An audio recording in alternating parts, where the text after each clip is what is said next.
ကျွန်တော်ပြပြပေးနေတဲ့အကြောင်းအရာတွေက shifting လို့ခေါ်တာပေါ့နော် position တစ်ခုကနေတစ်ခုကို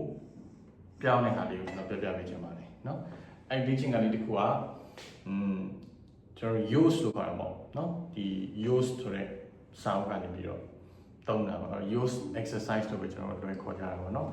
အဲ့တော့ပထမဆုံးအနေနဲ့ e ကျိုးကျွန်တော်သုံးမယ်လက်ညှိုးကနေစပြီးကျွန်တော် shifting လုပ်မယ်ပေါ့နော်လက်ညှိုးက e ကျိုးရဲ့နံပါတ်1ပေါ့နော်လက်ညှိုးကိုနှိပ်ထားမယ်ပြီးတဲ့အခါမှာလက်တကြွနဲ့နှိပ်တဲ့ဒီ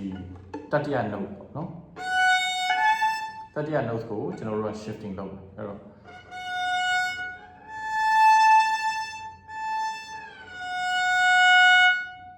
နော်အဲ့ဒီမှာကျွန်တော်တို့ကဒီ shift လုပ်တဲ့အခါမှာလက်ချောင်းကကျိုးကနေခွာမသွားဘူးเนาะကျိုးအမြဲတမ်းထိထားမယ်နှိပ်ထားတဲ့ပထမ note ကိုနှိပ်ထားမယ်ပြီးတဲ့အခါမှာလက်ကိုဖွာလိုက်မယ်เนาะလက်ရဲ့ဖိအားကို short လိုက်မယ်ဒါပေမဲ့ကျိုးကိုထိထားတော့မယ်ပြီးတော့လက်ကိုဖြည်းဖြည်းချင်း slide ပေါ့เนาะဒီကျိုးပေါ်မှာ slide လုပ်ပြီးတော့ note နောက်ထပ် note ကိုရှာမယ်ပေါ့เนาะအဲ့တော့ပြီးဒီကနေပြီးတော့ပြန်ဆင်းတဲ့ခါမှာလည်းအတူတူပဲเนาะလက်ကိုဖွာလိုက်မယ်အဲ့တော့ကျွန်တော် slide လုပ်တဲ့အချိန်မှာเนาะအတန်တိုးတိုးလေးကြားရမယ်ပေါ့เนาะအဲ့ဒါလေးကကျွန်တော်တို့အတွက်ဒီguide ပေါ့เนาะဘယ်နားမှာ note ရှိလဲဆိုတာရှာတဲ့ဟာပေါ့ကျွန်တော်ပြန်ပြီးကြည့်ပြပါမယ်เนาะဒီမှာအတန်တိုးတိုးလေးပေါ့အဲ့ဒီအတန်လေးကကျွန်တော်တို့ဘယ်နားမှာ note ရှိလဲဆိုတော့ရှာတာပေါ့တွေ့ပြီဆိုတဲ့ခါကျတော့မှအဲ့ note ကိုကျွန်တော်တို့အပိုင်ဖိချလိုက်ပါတော့အားနဲ့ပြန်ဆင်းတဲ့ခါမှာလည်းအဲ့လိုပဲနော်ဒီရွှေ့တဲ့ shifting ကိုပထမဆုံးစခြင်းတဲ့ခါမှာသတိထားမှာကျွန်တော်တို့ဖြည်းဖြည်းလေးပဲရွှေ့မယ်နော်အများမရွှေ့ဘူးနော်ဖြည်းဖြည်းလေးရွှေ့မယ်ပြန်ဆင်းတဲ့အတူတူပဲနော်ကျွန်တော်တို့ vibrato နဲ့လုပ်တယ် vibrato မလုပ်လည်းရပါနော် vibrato မလုပ်တတ်သေးလို့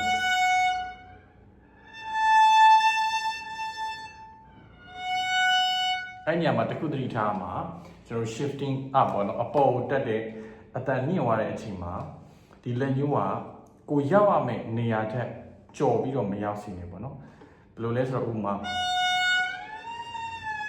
နော်ဒါဆိုအတန်ကျော်သွားပြီကျော်သွားပြီးတော့မှနောက်ပြန်ဆင်းနေဟာမျိုးမဖြစ်စီနေပေါ့ဘယ်လိုလဲဆိုတော့ nose ကိုရောက်ရမယ့်ဒီဟာရောက်ရမယ့်နေရာဆိုရင်ကျွန်တော်တို့ကအဲ့ဒီဟာတည်းနည်းနည်းလေးနှိမ့်တဲ့နေရာပေါ့နော်အဲ့နည်းနည်းလေးနှိမ့်တဲ့နေရာကိုအရင်သွားပြီးတော့မှ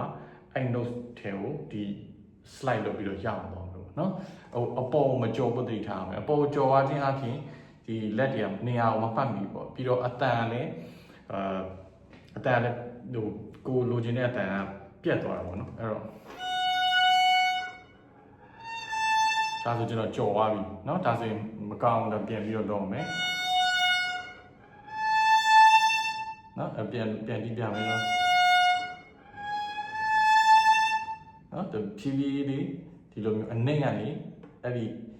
ကိုရောက်မနေရအထိပဲရောက်မှာเนาะအဲ့ကြော်သွားတာကိုမဖြစ်ဖို့သတိထားပြီးတော့ကျင့်ပြပါကျေးဇူးတင်ပါတယ်